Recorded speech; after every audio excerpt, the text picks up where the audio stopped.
owned by Russell Inman from North Nottinghamshire.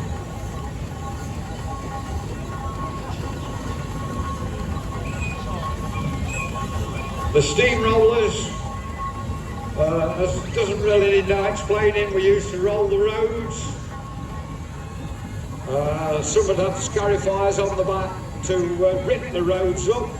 This one actually worked in Scotland, just on the south of the Pentland Hills, Midlothian Council.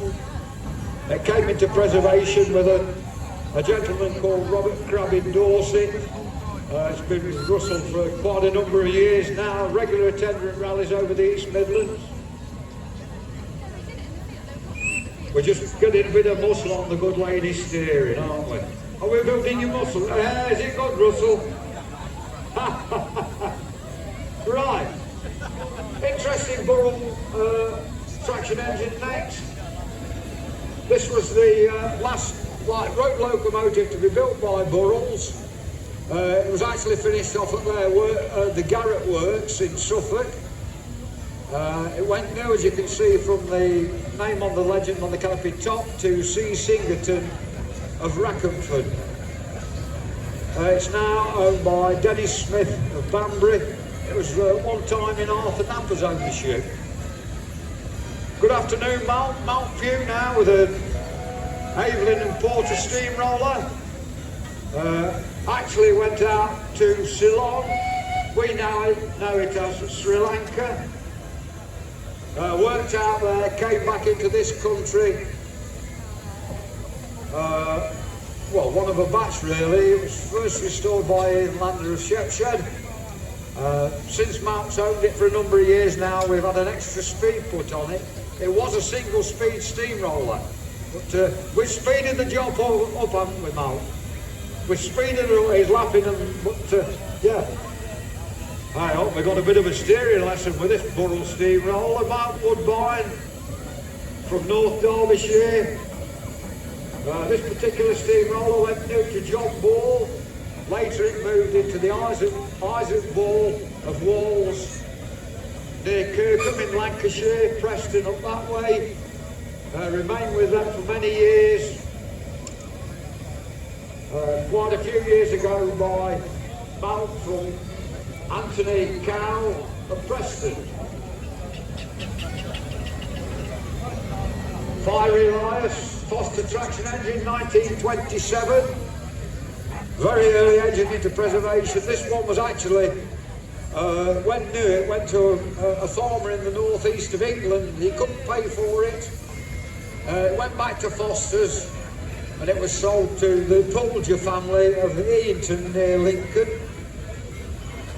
First came to a Rempstone rally way back in 1957 when it was owned by one of our early preservationists, Don Robinson.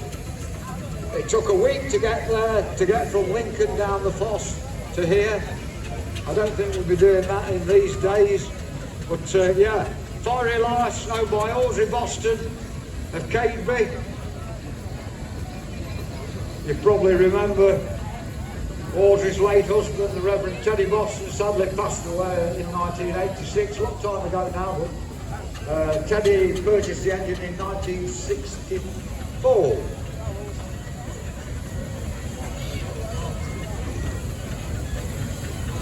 Aveling-Barford steamroller now. What have they got to smile about, them boys? It's owned by Peter and Emma Jacobs from Swaddling Coat. This one went new to Baines of Potton in Bedfordshire. It actually finished its life at the Royal Liverpool Children's Hospital, where it had all faces painted over it. A gentleman from North Derbyshire called Phil Halliwell rescued it for preservation. Didn't do anything with it. It passed to John Wood of Whitehall. John too just left it as it was. I've got photographs of it in half with all the faces on. It's been with Peter and Emma now for over 20 years. They've restored it. The family's looking after it now.